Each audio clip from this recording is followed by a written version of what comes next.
Welcome back to PSC അശ്വമേധം. അപ്പോൾ ഇന്നത്തെ വീഡിയോയിൽ നമ്മൾ നോക്കാൻ പോകുന്നത് നാളെ നടക്കാനിരിക്കുന്ന 10th പ്രിലിംസ് പരീക്ഷയ്ക്ക് പ്രതീക്ഷിക്കാവുന്ന ഏറ്റവും പ്രധാനപ്പെട്ട 25 ചോദ്യങ്ങളാണ്. അപ്പോൾ ഈ 25 ചോദ്യങ്ങളും 100% എക്സ്പെക്റ്റ് ചെയ്യാവുന്ന ചോദ്യങ്ങളാണ്. 2026 PSC ചോദിച്ച ചോദ്യങ്ങളാണ്. അപ്പോൾ നമുക്ക് ക്വസ്റ്റ്യൻസ് നോക്കാം. ആദ്യത്തെ ചോദ്യം, ഇന്ത്യൻ ഭരണഘടനാ കരട് സമിതിയുടെ അധ്യക്ഷൻ ആരായിരുന്നു?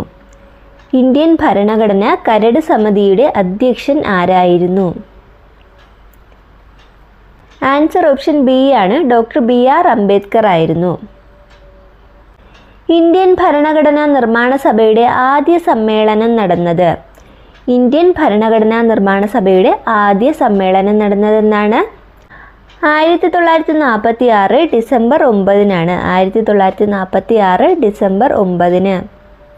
ഭരണഘടനയുടെ 368 വകുപ്പ് പ്രകാരം ഭരണഘടനയിൽ ഭേദഗതി വരുത്തുവാനുള്ള അധികാരം ആർക്കാണ്? ഭരണഘടനയുടെ 368 വകുപ്പ് പ്രകാരം ഭരണഘടനയിൽ ഭേദഗതി വരുത്താനുള്ള അധികാരം ആർക്കാണ്? ഓപ്ഷൻ എ ആണ്, പാർലമെന്റിനാണ്. പാർലമെന്റിനാണ് അധികാരം. നിലവിലെ മൗലികാവകാശങ്ങളുടെ എണ്ണം എത്ര? നിലവിലെ മൗലികാവകാശങ്ങളുടെ എണ്ണം എത്ര? ഓപ്ഷൻ ബി ആണ്, 6.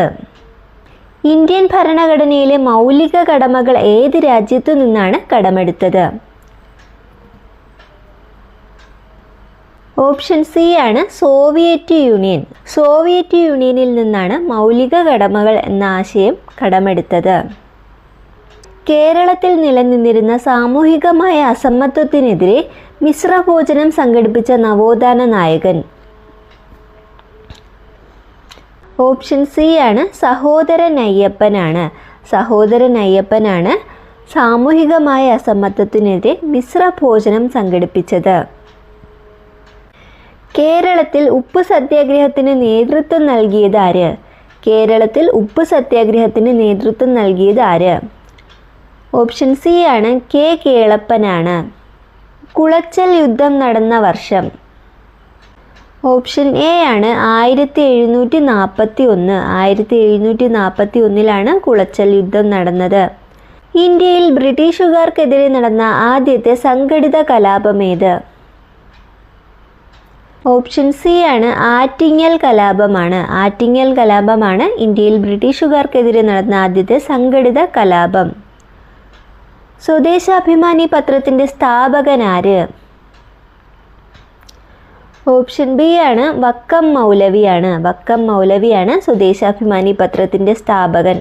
സെർവൻസ് ഓഫ് ഇന്ത്യ സൊസൈറ്റി സംഘടന സ്ഥാപിച്ചത്?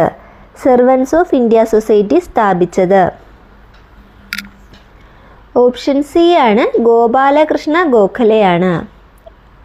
ഇന്ത്യൻ സ്വാതന്ത്ര്യ സമരത്തിന്റെ വന്ധ്യവയോധിക എന്ന് അറിയപ്പെടുന്നത്? ഓപ്ഷൻ സി ആണ്, അരുണ ആസിഫ് അലിയാണ്. അരുണ ആസിഫ് അലിയാണ് ഇന്ത്യൻ സ്വാതന്ത്ര്യ സമരത്തിന്റെ വന്ധ്യവയോധിക എന്നറിയപ്പെടുന്നത്. അടുത്തത്, ചേരുംപടി ചേർക്കുക. ഒന്ന്, ചമ്പാരൻ സത്യാഗ്രഹം. ചമ്പാരൻ സത്യാഗ്രഹം നടന്നത് ഏത് വർഷമാണ്? 1917-ലാണ്. നിസ്സഹകരണ സമരം. നിസ്സഹകരണ സമരം 1920-ലാണ്. ഉപ്പ് സത്യാഗ്രഹം 1930. ക്വിറ്റ് ഇന്ത്യ സമരം 1942. ആൻസർ ഓപ്ഷൻ എ ആണ്. ഏത് സംസ്ഥാനത്തിൻ്റെ തനത് കലാരൂപമാണ് കഥക്? ഓപ്ഷൻ ബി ആണ്, ഉത്തർപ്രദേശ്. ഉത്തർപ്രദേശിൻ്റെ തനത് കലാരൂപമാണ് കഥക്. ഇന്ത്യൻ സ്വാതന്ത്ര്യ സമരത്തിൻ്റെ ഭാഗമായി സ്വദേശി പ്രസ്ഥാനം ആരംഭിച്ചത് ഏത് വർഷം? ഇന്ത്യൻ സ്വാതന്ത്ര്യ സമരത്തിൻ്റെ ഭാഗമായി സ്വദേശി പ്രസ്ഥാനം ആരംഭിച്ചത് ഏത് വർഷം? ഓപ്ഷൻ ബി ആണ്, 1905 ഓഗസ്റ്റ് 7-നാണ്. 1905 ഓഗസ്റ്റ് 7. ആദ്യ ബ്രിക്സ് യുവജനോത്സവത്തിൻ്റെ വേദി? ആദ്യത്തെ ബ്രിക്സ് യുവജനോത്സവത്തിൻ്റെ വേദി? ഓപ്ഷൻ സി ആണ്, റഷ്യ. റഷ്യയാണ് ആദ്യത്തെ ബ്രിക്സ് യുവജനോത്സവത്തിൻ്റെ വേദി. ഇന്ത്യയിലെ ആദ്യത്തെ ഡിജിറ്റൽ ഗ്രീൻഫീൽഡ് വിമാനത്താവളം? ഇന്ത്യയിലെ ആദ്യത്തെ ഡിജിറ്റൽ ഗ്രീൻഫീൽഡ് വിമാനത്താവളം? ഓപ്ഷൻ എ ആണ് നവി മുംബൈ ആണ്, നവി മുംബൈ. താഴെ തന്നിരിക്കുന്ന വാക്യങ്ങൾ ഏത് സ്വാതന്ത്ര്യ സമര സേനാനിയുടെ മരണത്തെക്കുറിച്ചാണ് നെഹ്റു പ്രതിപാദിച്ചിരിക്കുന്നത്? നമ്മുടെ ജീവിതത്തിൽ നിന്ന് പ്രകാശം മറഞ്ഞു പോയിരിക്കുന്നു, എവിടെയും ഇരുട്ടാണ്. ഇത് ഏത് സ്വാതന്ത്ര്യ സമര സേനാനിയുടെ മരണത്തെക്കുറിച്ചാണ് നെഹ്റു പ്രതിപാദിച്ചിരിക്കുന്നത്? ഓപ്ഷൻ സി ആണ് മഹാത്മാഗാന്ധിയാണ്. മഹാത്മാഗാന്ധിയുടെ മരണത്തെക്കുറിച്ചാണ് നെഹ്റു ഇങ്ങനെ പറഞ്ഞത്. ഏതൊക്കെ രാജ്യങ്ങൾ തമ്മിലായിരുന്നു 1966 ജനുവരി 10 നിലവിൽ വന്ന താഷ്കന്റ് കരാറിൽ ഒപ്പുവെച്ചത്? ഓപ്ഷൻ ബി ആണ് ഇന്ത്യയും പാകിസ്ഥാനും. ഇന്ത്യയും പാകിസ്ഥാനും തമ്മിലായിരുന്നു 1966 ജനുവരി 10 നിലവിൽ വന്ന താഷ്കന്റ് കരാറിൽ ഒപ്പുവെച്ചത്. നാട്ടുരാജ്യങ്ങളെ ഇന്ത്യൻ യൂണിയനിൽ ചേർക്കുന്നതിന് ലയന കരാർ രൂപീകരിച്ചു. ഈ ലയന കരാറിന് രൂപം നൽകിയ വ്യക്തികൾ ആരെല്ലാം? ലയന കരാറിന് രൂപം നൽകിയത് ആരൊക്കെയാണ്? സർദാർ വല്ലഭായി പട്ടേലും വി പി മേനോനുമാണ്. ഓക്കെ, സർദാർ വല്ലഭായി പട്ടേലും വി പി മേനോനുമാണ് ലയന കരാറിന് രൂപം നൽകിയത്. 1ഉം 4ഉമാണ് ആൻസർ. ഓപ്ഷൻ സി ആണ്. ഏത് വിദേശ രാജ്യത്തിൻ്റെ സഹായത്തോടു കൂടിയാണ് ബൊക്കാറോയിലെ ഇരുമ്പുരുക്ക് വ്യവസായശാല സ്ഥാപിതമായത്? ഓപ്ഷൻ ഡി ആണ് സോവിയറ്റ് യൂണിയൻ്റെ സഹായത്തോടു കൂടിയാണ് ബൊക്കാറോയിലെ ഇരുമ്പുരുക്ക് ശാല സ്ഥാപിതമായത്. 1950 മാർച്ച് 15 നിലവിൽ വന്ന ആസൂത്രണ കമ്മീഷന്റെ വൈസ് ചെയർമാൻ ആരായിരുന്നു? ഓപ്ഷൻ ബി ആണ് ഗുൽസാരി ലാൽ നന്ദയാണ്. ഗുൽസാരി ലാൽ നന്ദയായിരുന്നു 1950 മാർച്ച് 15 നിലവിൽ വന്ന ആസൂത്രണ കമ്മീഷന്റെ വൈസ് ചെയർമാൻ. ഇന്ത്യയുടെ മുഖ്യ തിരഞ്ഞെടുപ്പ് കമ്മീഷണർ ആരാണ്? ഇന്ത്യയുടെ മുഖ്യ തിരഞ്ഞെടുപ്പ് കമ്മീഷണർ ആരാണ്? ഓപ്ഷൻ സി ആണ് ശ്രീ ഗ്യാനേഷ് കുമാർ ആണ്. ഗ്യാനേഷ് കുമാർ. മലയാള സിനിമയിലെ സമഗ്ര സംഭാവനയ്ക്ക് 2023 JC ഡാനിയൽ പുരസ്കാരത്തിന് അർഹനായ വ്യക്തി ആരാണ്?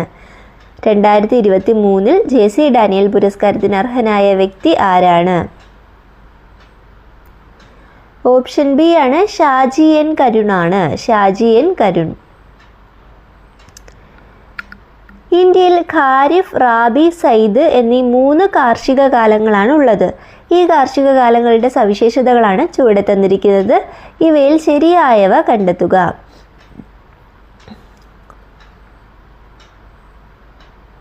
തെക്ക് പടിഞ്ഞാറൻ മൺസൂണിനോട് ചേർന്ന് വരുന്നതാണ് ഖാരിഫ്. ശരിയാണ്. തെക്ക് പടിഞ്ഞാറൻ മൺസൂണിനോട് ചേർന്ന് വരുന്ന കാർഷിക കാലമാണ് ഖാരിഫ്. ദൈർഘ്യം കുറഞ്ഞ വേനൽക്കാല കാർഷിക കാലമാണ് സയ്ദ്. അതും ശരിയാണ്. ഗോതമ്പ്, പയറുവർഗ്ഗങ്ങൾ, കടുക് മുതലായവയുടെ കൃഷിക്കാലമാണ് റാബി. അതും ശരിയാണ്.